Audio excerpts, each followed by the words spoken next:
Oh Lord, pull up in that '04, pedal to the metal, says she wanna hit the flow more. Hi, Siri. I'm here.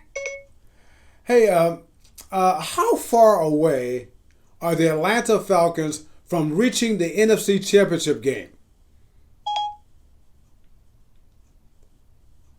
1 sec. Okay, I got time. I don't have schedule information for the next Falcons game yet. They crushed the Packers by a score of 44-21 in the NFC Championship on January 22nd, 2017. No. I already know that. I didn't ask you when was the last time the Atlanta Falcons were in the NFC Championship Game. I want to know. Anyway, let me ask you this way. How far is planet Earth from Mars? The answer I found is 127,943,020 miles. So there you have it, folks.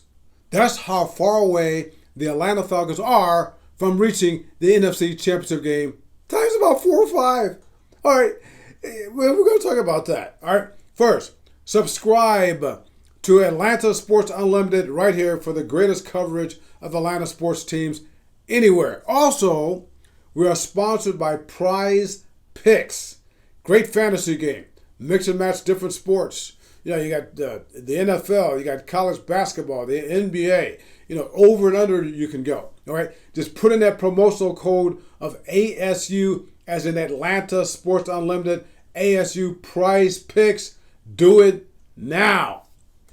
Get back to this Falcons thing here. All right, I do this show here in Atlanta every Sunday, Sports Zone Sunday, Channel 2 WSB, and I was asked that question. How far away are the Atlanta Falcons from reaching the NFC Championship Game, which is going to be played this weekend? All right? You know, well, not here, but it's going to be played in L.A. The Rams against the San Francisco 49ers. And then you got the AFC Championship Game being played in Kansas City, the Chiefs against the Cincinnati Bengals. All right? And my answer was, I said that this is about they're far away as from Earth to the farthest black hole. All right, that probably was just too far away. Mars was a little bit beyond Mars. All right, but here's the thing. On that show that I do on Sunday nights here in Atlanta, all right, for each of the previous 4 seasons, I predicted that the Falcons would have a losing season, and they did. And I gave the reasons why, and the reasons held true. But I'm going to give you the big picture of why. All right. And this has been the same thing for the last 4 years, including this year for the new head coach, Arthur Smith, who looks like he's overmatched. And then, new general manager, Terry Fontenot, who knows? We got to wait and see. All right. But the same old thing. Offense, the big 3.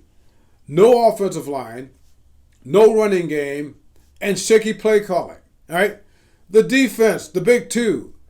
No pass rush and an invisible secondary. Now, I want to show you in real time, or at least right here, why I say they are that far away from reaching the NFC Championship Game or any championship game. Let's just look at all 4 of the final 4 teams in the NBA NFL right now. Okay, I told you the teams this weekend that are playing, and here's the thing. Okay, let's start with that first thing that I just mentioned about how the Falcons' offensive line is non-existent, okay?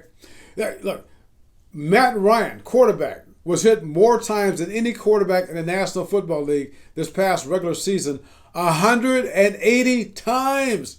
Yeah, let's put that in perspective. That's like Joe Burrow was hit 21 fewer times than Matt Ryan, all right? Patrick Mahomes was hit 41 fewer times. And then you had Jimmy Garoppolo of the 49ers and Matthew Stafford of the LA Rams. They were hit 50 times fewer than Matt Ryan. Let that sink in. Then we go to the running game. There was only one team this past regular season that rushed for fewer yards per game than the Atlanta Falcons.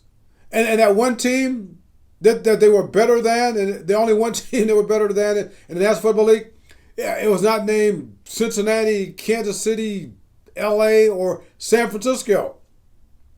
And let's go to the defensive side of the ball. See if this sounds familiar. All right. The secondary. the secondary gave up more touchdowns than any secondary in the National Football League, except for what? And that one team was not named Cincinnati, Kansas City, LA, or San Francisco, whose secondary is like light years, continuing that planetary type theme, better than the Falcons secondary. And then we get to that final point, the pass rush. I mean, are you kidding me? 18?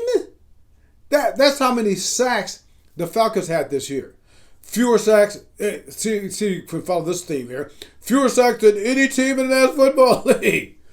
And that 18 was 3 times fewer than the Pittsburgh Steelers, who led the National Football League in sacks. And just to put that in perspective, I mean, you get like LA and San Francisco. They were in the top 5 in sacks. And then you got both Cincinnati and Kansas City. They were at least decent when they came to sacks. That's certainly more prevalent than what we just said with the Falcons. And here's the thing. It's not going to get any better anytime soon. They've got this horrific salary cap situation, which means it's going to be very difficult for them to get new players in here to help them out. And as I continually say, they made one of the worst decisions in the history of the NFL draft this past year, when they decided to take the number 4 pick and go with a tight end, Kyle Pitts, instead of the franchise quarterback, Justin Fields, from Kennesaw, Georgia. They're going to be living for that mistake forever and ever. And we're going to be talking about that forever and ever on that show. Let's start right now. Now, come back. We'll talk about that another time. Yeah. Not fine. That's serious sleep. This is my falsetto, wicked potion with the slow pour. This is my addiction, make me wanna go for more. Pale